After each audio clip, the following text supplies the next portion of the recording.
አብይ አህመድ የተመረጠው ለኢህአዴግ ሊቀመንበርነት ኢህአዴግን አፍርሶ ብልጽግና የሚባል የኦህዴድ ጉዳይ አስፈጻሚ ድርጅት እንዲመሰርት አልነበረም። ለኢህአዴግ ሊቀመንበርነት መረጡት። ቦታውን ከያዘ በኋላ ኢህአዴግን አፍርሶ ከቲፒኤልኤፍ ጋር ወደ ጦርነት ገባ። ኤርትራ ሄዶ ከኢሳያስ ጋር ተስማምቶ ተዋውሎ በአደባባይ ቀለበት ሁሉ አስሮ ከኤርትራ ጋር ለዘመናት የቆየ ለዓመታት የቆየ ችግር ፈታ ተብሎ ኖቤል ተሸለመበት። ዓለምን አጭበርብሮ ከኤርትራ ጋር ዘላቂ ሰላም እንደመጣ አድርጎ የኖቤል ሽልማት በወሰደ ማግስት አሁንም ከኤርትራ ጋር ኮላቦሬት አድርጎ ቲፒኤልኤፍ ጋር ጦርነት ያን አውዳሚ ጦርነት ዓለምን ጉድ ያሰኘ ጦርነት አካሂዶ ህዝብ አስጨረሰ። በዚህ አልበቃ ዓለም ተጨበረበር አይደል? የሰላም ሰው መስሎ ለ7 ዓመታት ኖቤል ሽልማት ከወሰደ ማግስት ጀምሮ አሁን እስካለንበት ጊዜ ድረስ ያልተቋረጠ ጦርነት እየመራ ነው ያለው። አሁን ከውስጣዊ ጦርነት ውጪ ከጎረቤት አገራት ጋር ገብቶ ሱዳን ገብቶ ዳጋሎን እየደገፈ ጦርነት ያካሂዳል። ኤርትራን የሚወጋ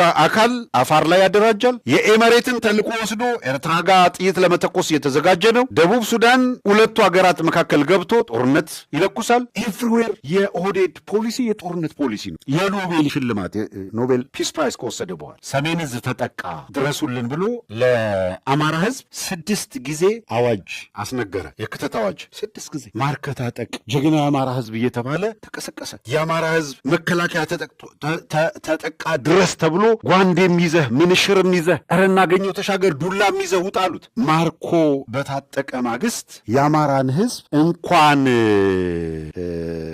ትጥቁን ቀበቶውን እናስፈተዋለን ሱሩን እናስወልቀዋለን ወደሚል ዛቻ ተሸጋገሩ። ይሄን የሆነው ወደዛ ነው የተሸጋገሩት። እንደ ህዝብ የአማራን ህዝብ ካደው። ማርከት ታጠቅ ብሎ አውጆ ማርኮ የታጠቀውን ህዝብ እንኳን አሁን ማርኮ የታጠቀውን ነው ያለው። እነ ግርማይ ሽጥላ እንደ ጅብ ጎን ለጎን ሄድን ሲሉ ሰምታችኋል። እነ ብርሃኑ ጁላ እንደ ህዝብ ሲዘልፉት፣ እነ ተመስገን ጥሩነህ እነ ደመቀ መኮንን በአደባባይ እንሰማችኋለን ብቻ አይደለም ፈጥነን የምትሉን እንተገብራለን፣ ይቅርታ ስላደረጋችሁልን እናመሰግናለን ከሚለው ቃላቸው ወዲያውኑ ታጥፈው ተላላኪ ህዝብ ነው ይሉት ጀመር። ይሄ ነው የአብይ አህመድና የአብይ አህመድ ስራ። የአማራ ህዝብ ተካደ ከቲፒኤልኤፍ ጋር። ከዛ ሁሉ ጦርነት በኋላ ፕሪቶሪያ ሄደን ተስማማን አሉ። መስቀል አደባባይ አምጥቶ ሰርቲፊኬት ምናምን እየሰጠ እየሸለመ በስቴት ቴሌቪዥን የቀጥታ ስርጭት እያሳዩ ምናምን ጎርጎራ ነው ማን ነው ኮይሻ ነው ምናምን ወስዶ እያበላ እያጠጣ ምናምን በቃ አብሮ አሳየ። በማግስቱ ካዳቸው። ለሰላም እንፈልጋችኋለን ብሎ እንደራደራለን ብሎ ታንዛኒያ እነ ጃልማሮን ይዟቸው ሄደ። ጃልሰኝን ገንጥሎ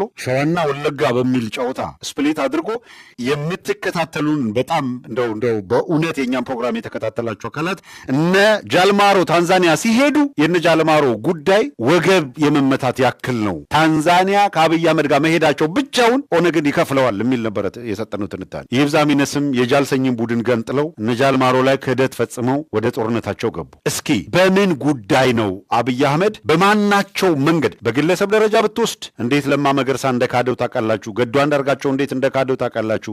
ዶክተር አምባቸው እንዴት እንደካደው ታውቃላችሁ። እነ ጀነራል ሰዓረን እንዴት እንደተጫወተባቸው መጨረሻ ላይም በምን አይነት አሰቃቂ ሁኔታ እንዲጠፉ እንዳደረገ የምታውቁት ነው። በአደባባይ ሙሴ ያለውን ጀነራል አሳምነውን እንዴት ክደት እንደፈጸመበትና ምን እንዳደረገው የምታውቁት ነው። በነፍስ እንዳይያዝ በተገኘበት ግደሉት የሚል ትእዛዝ መስጠቱን ጌታቸው ረዳ ዛሬ ምላሱን አጥፎ ካልበላ በቀር ማስረጃው እጄ ላይ ያለ ሲል ነበር የነበረው። ጌታቸው ረዳ አላለ የእሱ ምስክርነትም አያስፈልግም አብይ ስላደር። ስለዚህ የኤርትራ መንግስት በምን እምነት ነው ከአብይ አህመድ ጋር ልቀመጥ የምችለው የሚል የዋስትና ማጣት ችግር አቅርቦ ያለ ስምምነት ነገርየው ተበትኗል። ከዚህ ጋር ተያይዞ ነው የነ ጌዲዮን ጢሞቴዎስ መግለጫ የመጣው። ነገሮች ሁሉ በፍጥነት እየተቀያየሩ ያሉት እነሱ እንደ ዘመቻቸው ቢሆን ከኤርትራ ጋር ያለው ባኬን ፎርስ በዚህ ሁኔታ ሊቀጥል ይችላል። አንድም ይሄ በጣም ተዘጋጅተናል ምናምን የሚል የጦር መሳሪያ ገለመሌ በጣም በቃ ይሄ ፕሬሸር ፈጥረህ አይደለ ወደ ተደራዳሪነት የምታመጣው ቢችሉ እንደዛ አድርገው አስገዳጅ ሁኔታ ለመፍጠር ነበር ያደረጉት። አልሳካ ሲል ከተባነነ ይቀራል እንደሚሉት አይነት ይመስላል ሁኔታ። ትንሽ ወደኋላ መለስ ብሎ ነበር። አሁን የኤርትራ ጉዳይ የአስመራ ጉዳይ ኦህዴድ የሚበይንበት እየሆነ መጥቷል። ምርጫም ያላቸው አይመስልም። ትግራይ ላይ ያለው ኃይል ምርጫ ያለው አይመስልም። አብይ አህመድ ምን አይነት ዝግጅት እያደረገ እንደሆነ ስለገባቸው የፋኖ ኃይል ምንም ምርጫ እንደሌለው ይረዳል። ሰው በተናጠል ዛሬ እዛኛው ጋር ነገ እዛኛው ጋር እያለ በተናጠል የማዳከም የመገዝገዝ እንቅስቃሴ እንዲያደርግ ካልፈቀዱለት አንዱ ጋር ሲያጠቃ ሌላው እጅ አጣጥፎ የሚቀመጥበት ሁኔታ ያለ አይመስልም። አብይ አህመድ ወደ ኤርትራ ሲተኩስ ትግራይ ላይ ያለ ኃይል አይ እኛ ጋር አልተኮሰም ኤርትራ ነው የተኮሰው ብሎ ሊቀመጥ አይችልም። ዲፎልት ነው። ታስቦ የነበረው ወደ ትግራይ ሲዋጋ አማራ ጋር ያለው ኃይል ወልቃይትን ጠለምትን ሊወር ነው ወደሚለው አብዮት ወደ ቅድም ሰልፍ የለም። አያችሁ አይደል? ሰልፉ ምናምን ተባለ የለም። የተፈለገው ህዝቡ ሞቢላይዝ ሆኖ እንደዛ አይነት እንቅስቃሴ ካደረገ አማራው ሙሉ በሙሉ ወደ ኦህዴድ በሚፈልገው ሼፕ ከተደረገለት ዘሎ ሊሄድና አማራውን ይዞ ልክ እንደባለፈው ጭዳ ሊያደርግ ነበር። የለም፣ የሚሰማ የለም።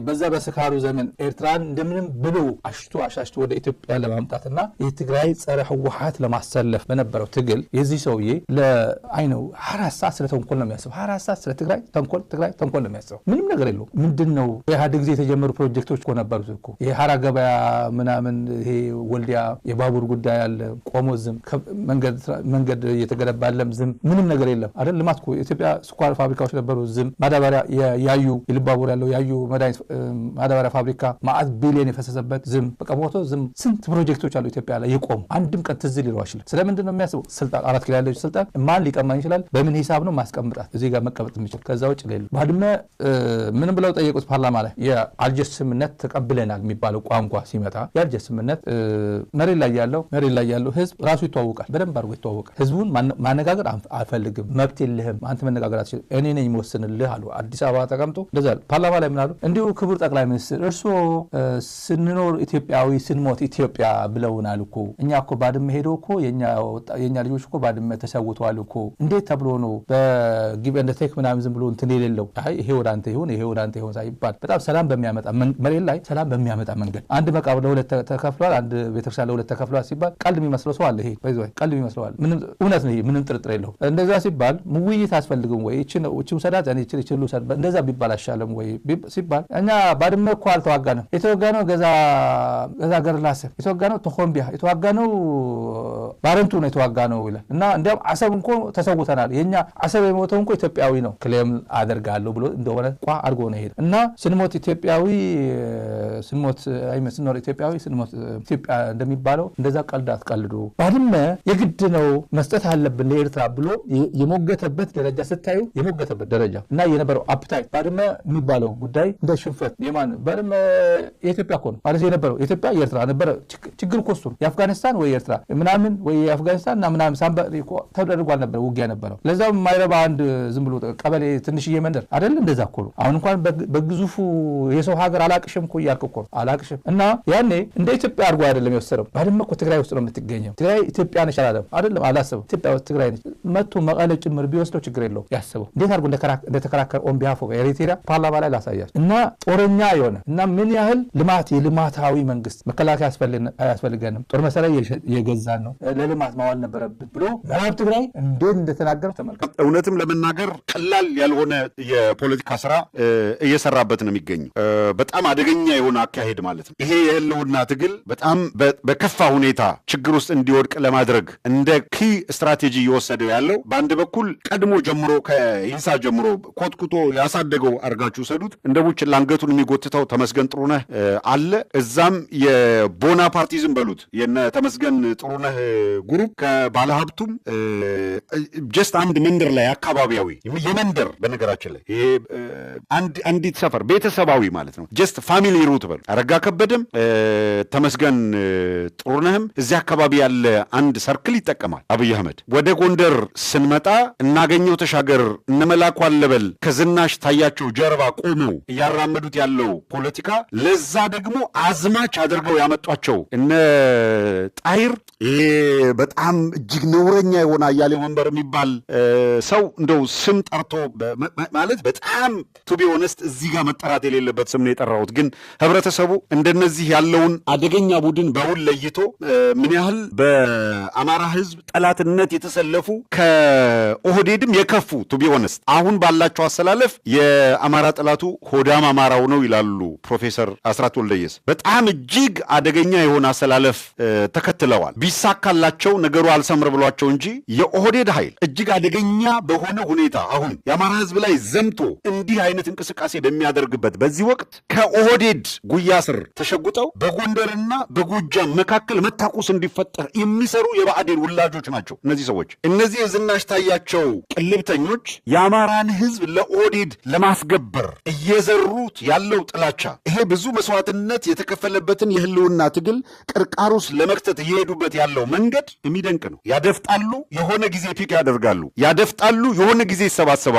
እነዚህ አካላት ዋነኛ ተልኳቸው የአማራ ትግል መልክ የያዘ ሲመስላቸው በአማራ ትግል ውስጥ በአማራ ብሔርተኝነት ውስጥ የፊት መደዳ ላይ የተሰለፍን አውራንን ለማለት ይሞክራሉ። ከዛ ግን ጭምብል ሆኖ ታገኙታላችሁ። በየጊዜው የአማራን ትግል አውላላ ሜዳ ላይ ጥለው አንዲት መንደር ላይ ተሰብስበው ደግሞ ትልቅ ህዝብ ከአማራ ምሰሶነት ከኢትዮጵያ ምሰሶነት ለመነጠል ሲራወጡ ደግሞ ታያቸዋላችሁ። እንደምታውቁት ኦህዴዶች እየተከተሉ ያለው ስልት ትግራይ ላይ የአረባ ነጋሪት ፖለቲካ እየተከሉ ነው። አድዋ፣ ሽሬ፣ አክሱም ምናምን ገለመሌ፣ እዚህ ውጅራት፣ እዚህ ተንቤን፣ እዚህ ገለመሌ የማይራወጥ የለም። 16 17 የፖለቲካ ድርጅት ፈልፍለውበታል ኦህዴዶች። የአማራ አንገቱ አንድ ነው የሚለው መርህና የነ ጀነራል አሳምነው ቃል የተከበረበት በአማራ ትግል ውስጥ ሁሉም ሊባል በሚችል ደረጃ ዳር ከዛና እዚህ ጫፍ ቆሞ የነበረው አካል በሙሉ የአማራ ህዝብ የህልውና አደጋ ውስጥ የገባው ባለመደራጀቱ ምክንያት ነው። የአማራ ህዝብ የብሔርተኝነት ፖለቲካን ተጠይፎ የኖረው ፖለቲካን በብሔር መጫወት ፋይዳ ቢስ ነው፣ ኋላ ቀርነት ነው በሚል እንጂ ብሔረሰባዊ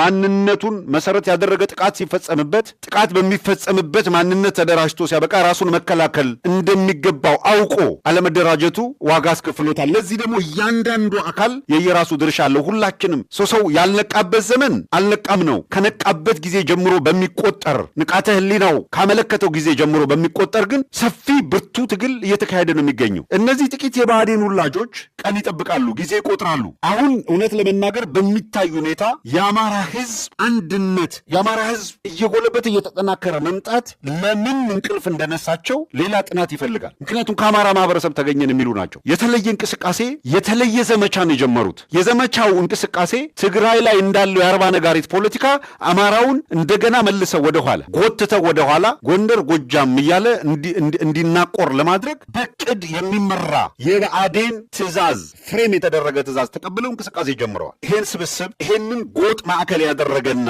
የአማራን ትግል ለመቀልበስ እንቅስቃሴ እያደረገ ያለ አካል ከየትም የሚጠራራ ከየትም ብቸኛው አማራጭ ፊት ለፊት ገጥሞ መታገል ነው። መሳሪያ ምንድን ነው? ኤርትራ ኢትዮጵያን ለመውጋት ሜግ ስትገዛ ጦር መካናይዝ ስትገዛ ምናምን ስትገዛ ኢትዮጵያም ኤርትራ ለመከላከል ሜግ ስንገዛ ምናምን ስንገዛ በጣም ብዙ ወጪ አውጥተናል። ልማት ምን አለ ምዕራብ ትግራይ በለማበት አለ። ኖርማሊ ይሄ የምዕራብ ትግራይ ጉዳይ አይደለም። እሱ ትግራይ በለማችበት ማለቱ ነው። በሻሻ በለማበት፣ ደምቢ ዶሎ በለማበት፣ በደሌ በለማበት ወይ አርሲ ሻሸመኔ ይሄ በለማበት ወይ ጅግጅጋ አርባ ምንጭ ብትል ጥሩ ነው። አንድ ነው። ይሄ አሽሙር መሆኑ በሱ ቤት አሽሙር መሆኑ እንደዚህ ብሎ የጦረኛ ሆኖ የጦር አውድማ አድርጎት የቆየው ይሄ ህወሓት የሚባል ነው። ምዕራብ ትግራይ እንኳን ምን አለ ቢያለማበት ብሎ አሽሙር ነው የተናገረው። በሱ ጭንቅላት ባድመ የትግራይ ነች ማለት የኢትዮጵያ ጉዳይ አይደለም ነው። በቃ ይሄ አንድ ክልል ነው፣ ይውሰደው፣ አልጀር ስምምነት ይተግበር።